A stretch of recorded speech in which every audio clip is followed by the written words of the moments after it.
Greetings everybody, my name is Tommy the Game Master and welcome to my channel. When I was a kid, one of the first games I got for my NES was River City Ransom. It was also my first RPG, it was a fun fighter, and for years a lot of people have been demanding a sequel for it.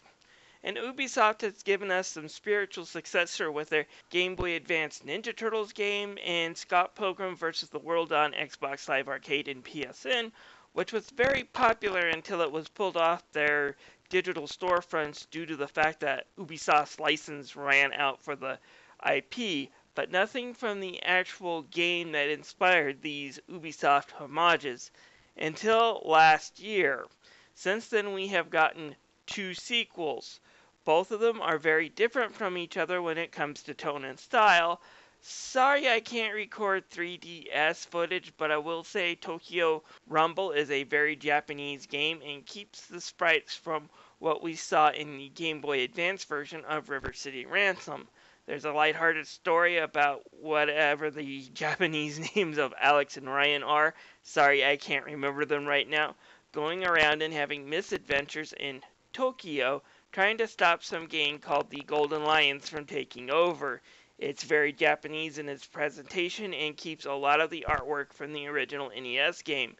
That said, since the original River City Ransom was so Americanized in its dub, that the new translation for River City Ransom Tokyo Rumble, which kept all the Japanese names for the characters and places, left me very confused about what the story is because I couldn't figure out who the characters were and what their history and relationship to each other were.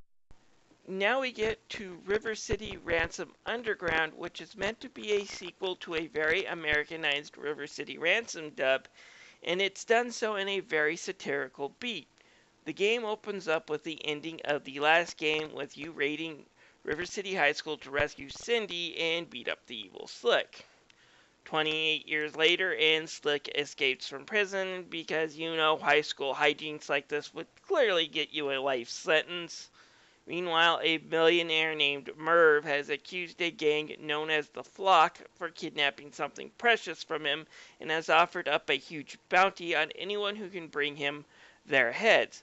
Only problem is that your gang is the Flock and you had nothing to do with it. But that doesn't matter. Everybody in town, including all the school gangs, want your head. After escaping the school, you run into a now much older Alex and Ryan, who bet Slick might be behind this mess and team up with you to figure out what's going on in town and stopping it.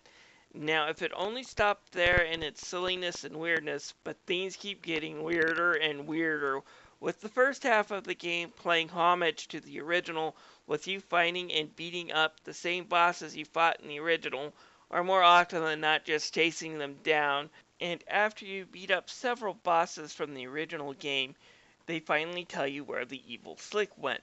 After that's all done, you have a final showdown with him on the old roof of River City High School. But if it ended there, that would be one thing. It would just be an homage to the original game. But the second part that is added to it is even more bizarre and really weird, involving psychic janitors, evil businessmen who are willing to blow up their buildings to get at you, and evil clones and aliens that just pop out of nowhere. Yeah, I'm not making that up. The game story gets so weird that it's like it's borrowing from Scott Pilgrim. So basically, the sequel to a game is ripping off a homage to said game. There's also some good jokes about what some of the characters are like now that they're adults. Cindy is especially interesting. Yeah, if you thought she was a bit of a tart in the original game, worrying more about missing her shopping than the fact that she was kidnapped, oh boy, wait until you see her in this. Let's just put it this way, she's no longer with Ryan, and that might be the best thing that ever happened to him. Unlike Tokyo Rumble, that keeps quite a few things the same, Underground does mix things up quite a bit. Most of the changes are good, and some are just different, but there are a few things thrown in here that shows the development staff was rookies at making this type of game, and it shows up in their mistakes. So let's get started.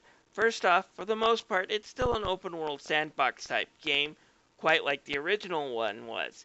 You sometimes have to complete objectives in order to move forward, and these objectives are now more complex than they were in the original, But the fighting now is very different. Gone are just the need to equip stone hands and dragon feet. Now you have to learn your combos, your blocks, and your grapples that are thrown in here. But you know what? It works. It's fun to get these combos and see the effect.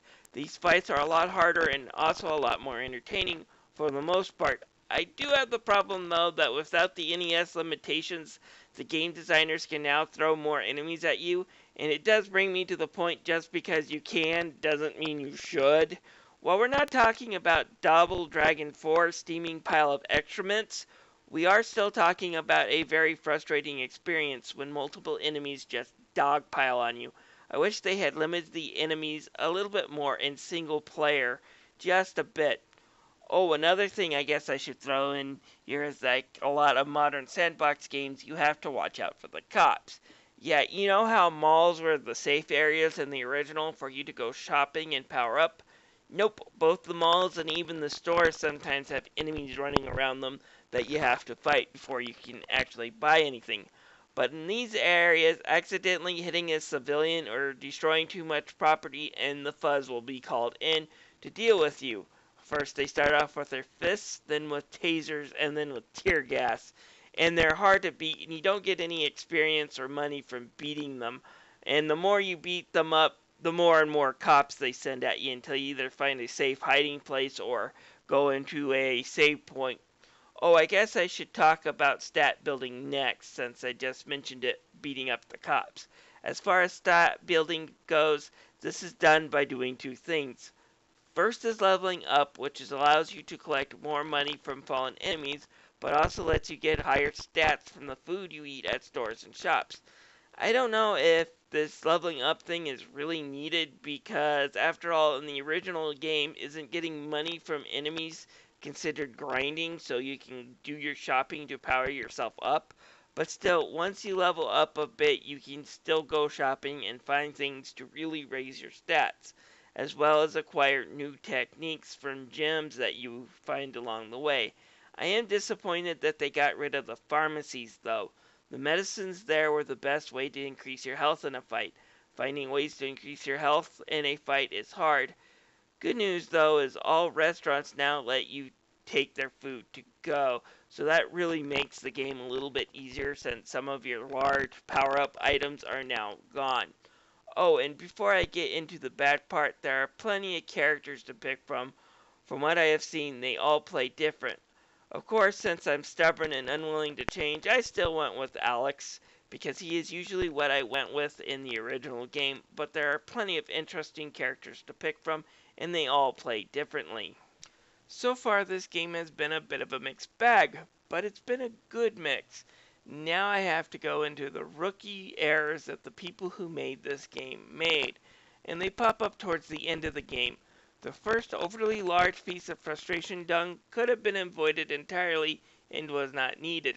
The fact that one of the patches was made to make this part a lot easier due to complaints should tell you the type of mistakes we're talking about.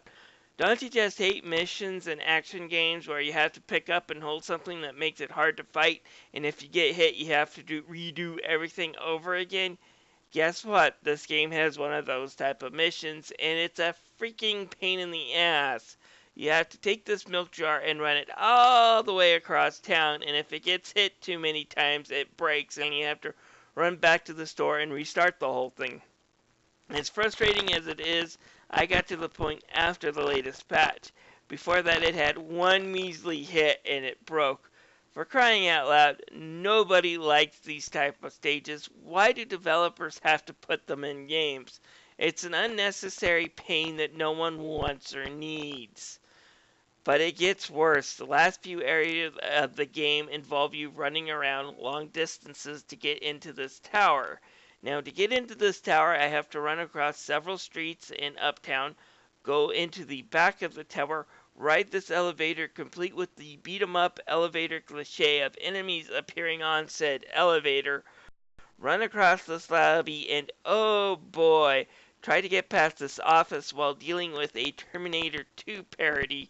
To make matters worse, I can't just run. I have to beat up the enemies here until one of them drops a keycard so I can continue onward. and if I make one mistake and that gun catches me, I can die really easily, and death sends me all the way back so I can do this all over again. Oh, and there's a boss at the end of this gauntlet too. Screw you, developers. This isn't about being old school here, as the original River City Ransom never did anything this frustrating. The last stage has some equally frustrating moments, but the good news here is that usually once you get past an obstacle, getting around it again is easy on the last stage, so I don't have too much complaints. And I did like the fact that the last boss in this game is kind of satirical too. Like Slick in the first game, once you know this guy's weak spot, he's really easy to beat down. It's almost comical. While it might sound like I hate the gameplay as much as, say, Double Dragon 4, I don't. It's actually really fun for the most part, and it does do the ideas of River City Ransom justice when it comes to leveling up and customizing your characters. But the flaws here are there, and they are glaring. The game does good to have the River City Ransom name to it, but to say it's in the same league as the original game would be a lie. I am rooting for a sequel here. If these people who made this game have a chance to learn from their mistakes, I'm sure they could do better and not make the same ones that they did in this game. One last thing before I move on from the gameplay, and that is most River City Ransoms leave their connection to Double Dragon as something subtle. The original River City Ransom played the Double Dragon theme at one point when you fought the Dragon Twins. River City Ransom Tokyo Rumble kind of leaves it that the Double Dragon series is more of a movie universe in the River City Ransom world, as you beat up a whole bunch of Double Dragon goons on a movie set. I wish I had footage of that towards the end of the game, but they're supposed to be martial arts actors during that scene. This one, Double Dragon, is definitely front and center because the very first enemy you see is an abobo crashing through the wall, which is pretty sweet. So I did like the Double Dragon jokes and connection to this. What happens to the abobos at the end is pretty funny as well. I won't spoil it for you. So I thought I should tick that off for you as well. The graphics in this game are pretty good. They're not using much of any of the original River City Ransom sprites, but the sprites they are using are good knockoffs of them. It does what the game would do if it ever had a 16-bit sequel like this. The characters have more animations, more detail, but still move just like they would in a River City Ransom game. The backgrounds are well detailed too and well drawn. The game looks like an 8-bit work of art. This is how a retro game should look, and River City Ransom Underground just nails it. The soundtrack isn't that good in my opinion, and I'm not going to use it because it's composed by someone who is known for taking down YouTube videos for using their work, but it is kinda dull. Sound effects are taken from the original game, so not much new here, but I'm not asking for anything new, so it works out here quite well. The music and sound aren't memorable, but they're not terrible either, they're just there. It might sound like I'm being awful to River City Ransom when it comes to its gameplay, but I did have fun and I really did enjoy myself playing through this game. It in itself is a really solid homage to River City Ransom, but at the same time, rookie mistakes from a rookie developer keep it from being a legendary game that the original River City Ransom was. I paid $10 for this during the summer sale, and I say that was a decent price for what I got. I don't know if I would pay $20 though, which is its full price, and that is a shame. It's a good game, but one that might belong on your wish list before it winds up in your shopping cart, if you catch my drift. Anyways, this is Tommy the Game Master thanking you for listening. If you have any comments, feel free to leave them down below. I would love to also have you as a subscriber to my channel and as part of my community. I do reviews like this often. I also talk about other gaming and geek stuff on this channel. I'll see you guys later.